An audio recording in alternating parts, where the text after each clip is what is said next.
یہ دہشت گردی اور وہ رحیل شریف، اللہ نے معاشرے سے برکت اٹھا لی اور بے سکونی معاشرے میں سرایت کر چکی ہے۔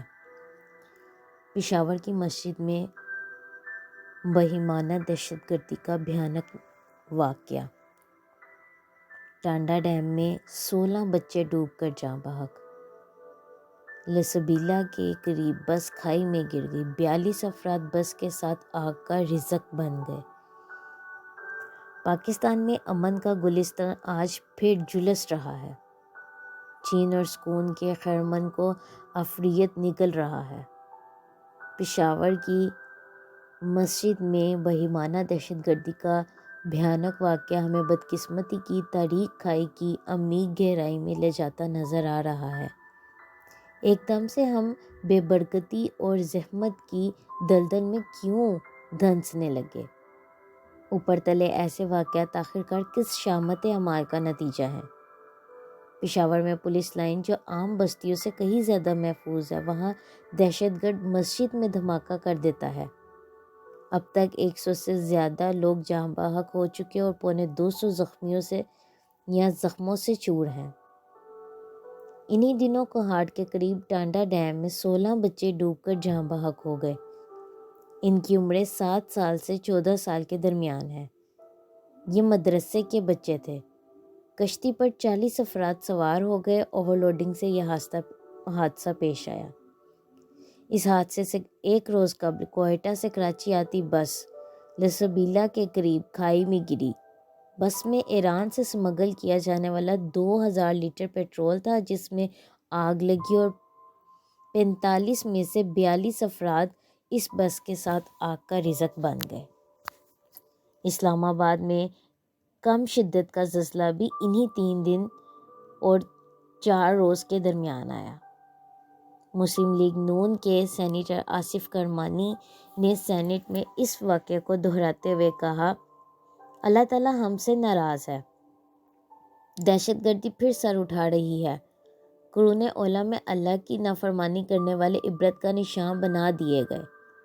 اللہ نے معاشرے سے برکت اٹھا لی اور بے سکونی معاشرے میں سرایت کر چکی ہے۔ یہ عظیم قائد جن کے قدموں تلے ہم بیٹھے ہیں۔ آصف کرمانی نے یہ فقرہ قائد اعظم کی تصویر کی طرف اشارہ کرتے ہوئے ادا کیا۔ اس موقع پر ANP کے سینیٹر ہدایت اللہ بول پڑے، یہ نحوست اسی کی وجہ سے ہے، جس پر آصف کرمانی آگ بگولا ہو گئے اور ہدایت اللہ کی بے ہدایتی واپس کرتے ہوئے تپتے رہے۔ قائد اعظم کی شان میں گستاخی، وہ بھی پاکستان اور ایوان بالا میں، مگر جہاں تو قائد اعظم کا احمق کہنے والے قائد اعظم ثانی کہلوانے والے کے ہم نوالا و ہم ناؤ پائے جاتے ہیں۔ پشاور میں دہشت گردی کا بھیانک واقعہ ہوتا ہے۔ آرمی چیف کو ساتھ لے کر وزیر اعظم شہباز شریف زخمیوں کی عیادت کو گئے۔ وہاں سے بیان داغا، دہشت گردوں کو صفحہ ہستی سے مٹا دیں گے۔ یہ پھوکا فائر اور بھڑک ہے۔ کور کمانڈر کانفرنس ہوئی۔ سپہ سالار جنرل سید حافظ عاصم منیر شاہ نے اس موقع پر کہا، پشاور حملے کے ذمہ دار کو کٹہرے میں لائیں گے۔ بزدلانہ کارروائیاں قوم کا عزم متزلزل نہیں کر سکتی۔ مجرم کٹہرے میں یقیناً آئیں گے۔ ان میں سے کوئی پھانسی لگ جائے گا، کوئی بے گناہ قرار پا جائے گا، کوئی بھاگ جائے گا، کسی کو جج خوفزدہ ہو کر باعزت بری کر دے گا۔ یہ مجرم پھر سے ایسے حملوں کا حصہ بنیں گے۔ ماضی میں ایسا ہوتا رہا ہے۔ جنرل صاحب نے قوم کا عزم متزلزل نہ ہونے کی بات کی ہے۔ وہ کس قوم کی بات کر رہے ہیں؟ جو لوگ عمران خان کے ساتھ ہیں یا جو اتحادی حکومت کے ساتھ ہیں؟ دہشت گردی کی موجودہ لہر کا ملبہ حکومتی پارٹیاں اور عمران خان ایک دوسرے کے سر ڈال رہے ہیں۔ قوم؟ آج جنرل رحیل شریف بے طرح سے یاد آئے۔ وہ آپریشن ضرب عظم کے ذریعے دہشت گردوں کا بھی مکا رہے تھے۔ دہشت گرد ایک سیکیورٹی اہلکار کو شہید کرتے تو بدلے میں 20 دہشت گردوں کی لاشیں گرا دی جاتی۔ پشاور میں مسجد پر حملے کی ذمہ داری مذہب سے تعلق رکھنے کی دعوے دار تنظیم نے قبول کی۔ جنرل راحیل کی سپہ سالاری کے دوران بھی یہی لوگ کارروائیاں کرتے تھے جن کو جنرل راحیل شریف نے نکیل ڈالی۔ بہت سے نیست و نابود کر دیے گئے، بقیہ الباردو زیر زمین چلے گئے یا پاکستان سے بھاگ گئے۔ جنرل باجوہ اپنے پیشتروں کی ٹرو کاپی ثابت ہوئے۔ انہوں نے رد الفساد آپریشن کے ذریعے بڑی کارروائیاں کی، مگر جب سیاست میں زیادہ ہی ملوث ہو گئے تو پہلے نواز شریف اور پھر عمران خان کو دہشت گرد سمجھ لیا۔ مشرف دور میں قبائلی علاقوں میں ان لوگوں کے خلاف فوجی آپریشن کیا گیا جن کے آبا کو قائد اعظم نے پاکستان کا بازوئے شمشیرزن قرار دیا تھا۔ یہ لوگ پاکستان کی مغربی سرحدوں کے پاسبان اور نگہبان تھے۔ اس بارڈر پر فوج تعینات کرنے کی کبھی ضرورت محسوس نہیں کی گئی تھی۔ ان لوگوں کو امریکہ کے ایما پر مجاہد کا خطاب دے کر سوویت یونین سے لڑایا گیا۔ ان کی جدوجہد اور قربانیوں سے سوویت یونین ٹوٹ کر بکھر گیا۔ جو کچھ روس کا رہا تھا وہی امریکہ نے کیا تو یہ مجاہد اس کے بھی خلاف ہو گئے۔ ایسا کیا تو مجاہد سے دہشت گرد قرار پائے۔ ان میں اس وقت تک غیر ملکی بھی شامل ہو چکے تھے۔ 9/11 کے بعد مشرف نے زیادہ سے جوش و جذبے سے امریکہ کا ساتھ دیا تو ان لوگوں میں سے کچھ نے پاکستان کے خلاف بھی ہتھیار اٹھا لیے۔ اپنے حق کے لیے کوئی بہت کچھ کر سکتا ہے، مگر اس بہت کچھ کی ایک حد ہے۔ اس حد سے تجاوز ریاست کے لیے قابل قبول نہیں ہو سکتا۔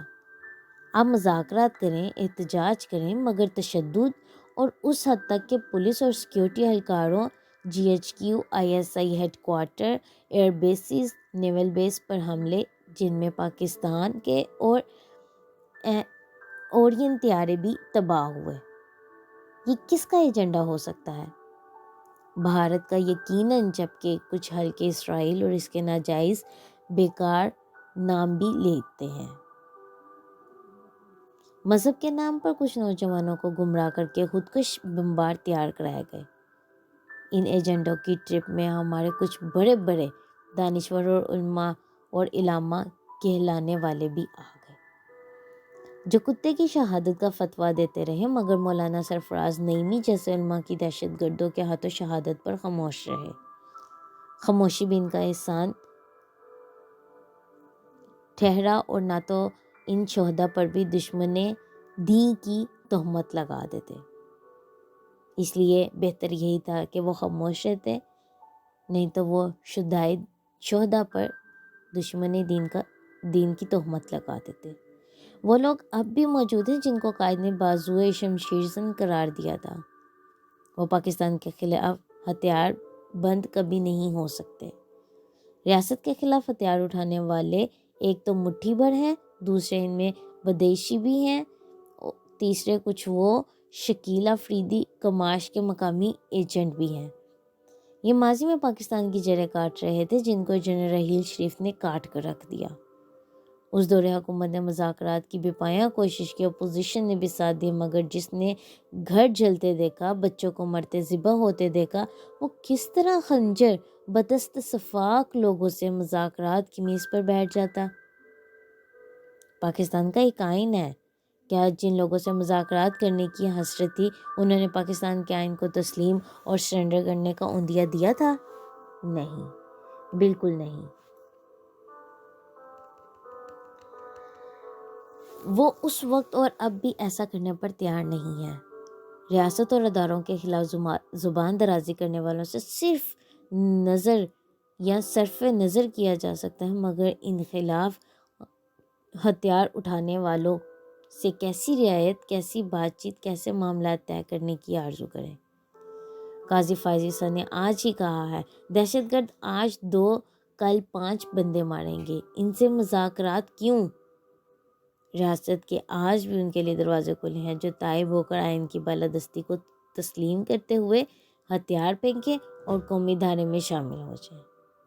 راہ راست پر آنے والوں کے لیے، بلکہ راہ راست پر آنے والے ایسے بہت سے ہوں گے، وہ نشاندہی کر سکیں گے کہ ان کو گمراہ کرنے والے کون ہیں دشمن کے لیے، اور کام کرنے والے کون ہیں۔ یہ ان کے راہ راست پر آنے کے بعد ہی معلوم کیا جا سکے گا۔ شکریہ۔